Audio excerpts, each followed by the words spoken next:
A lot of times, parents who have a lot of discord with their children will bond to them rather quickly when they're in a lot of trouble or when they've committed a crime.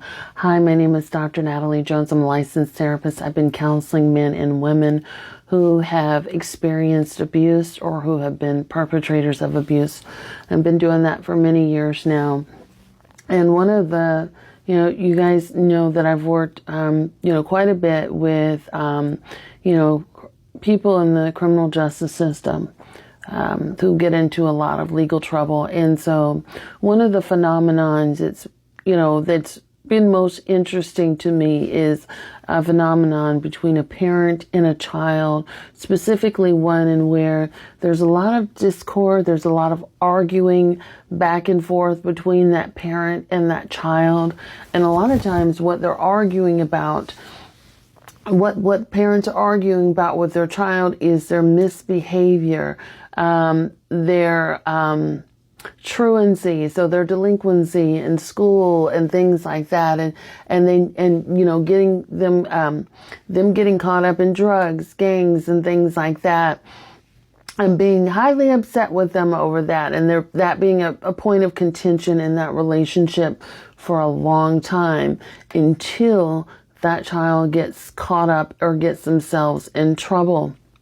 And specifically where there's legal trouble, so where they commit a criminal offense is where I've seen it happen a lot, where it's like, that child has raped somebody, that child has beaten somebody, that child has murdered somebody.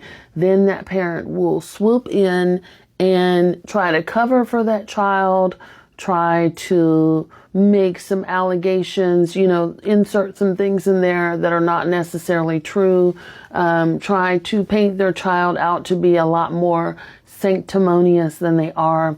And I've really started to see this, even in doing a lot of court work, where, you just have people that are making, that kind of make some false allegations.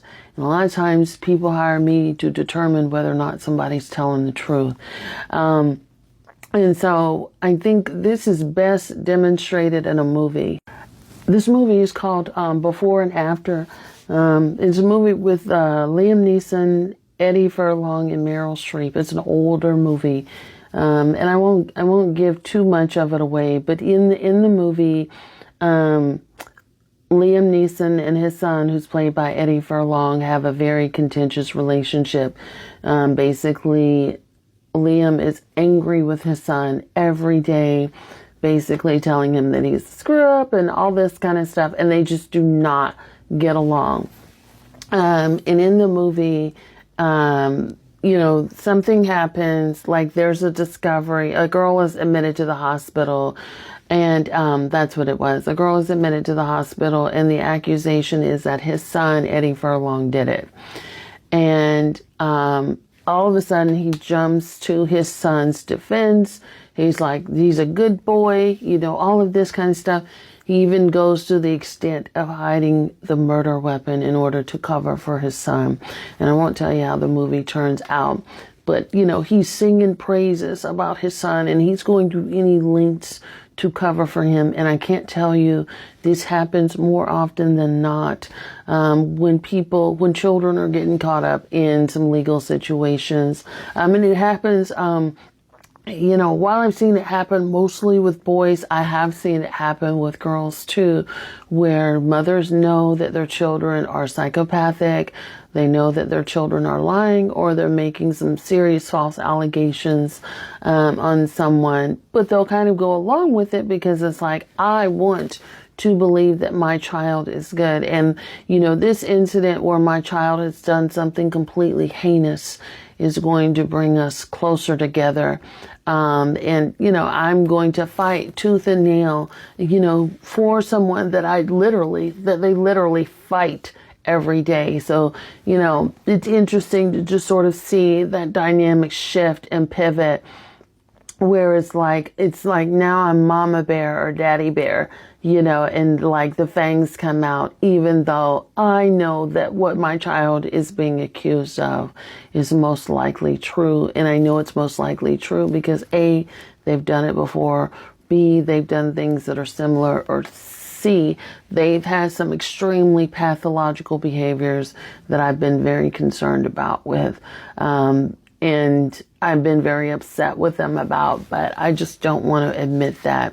And sometimes parents even kind of get themselves caught up, very similar to this movie, in some precarious legal situations because of the extent that they are willing to go through to protect their child. And I'll tell you another area that I used to encounter this a lot, and I've spoken about this before, is when there's child sexual abuse in the home. Trigger warning. And this mostly happens, I see, with boys, where brothers will molest their sisters. And I don't do too many CPS reports anymore, but when I used to do them, I always tell people, like, okay, well, if your son molested your daughter, we have to file CPS reports. And oh my gosh, the fangs would literally come out, even though people are very aware of the disclaimers of abuse and things like beforehand. And in most of the cases they were, but they actually don't have to be, legally speaking. So you can make a CPS report without people being informed. But anyway, long story short, the fangs would come out when it's like, okay, well, your son is actively harming your daughter in the home, or the father is actively harming the daughter in the home. That would be another scenario. And the fangs would come out. How dare you? I'm not doing that. It'd just be all these things. And I'm like, you have someone in the home that still requires your protection. And, I would have to go through and explain it, like, you still have someone that's being abused. And it was almost like you would fall on deaf ears. And it's like, I don't need your permission to file a report. I always like to file, when I do CPS reports or Adult Protective Services report, I always like to file with the person who's has the information, just so they know what's being said, and they can help deliver the information for accuracy. But I don't need you to do that. I know they get so upset because it's like, I'm going to protect my son.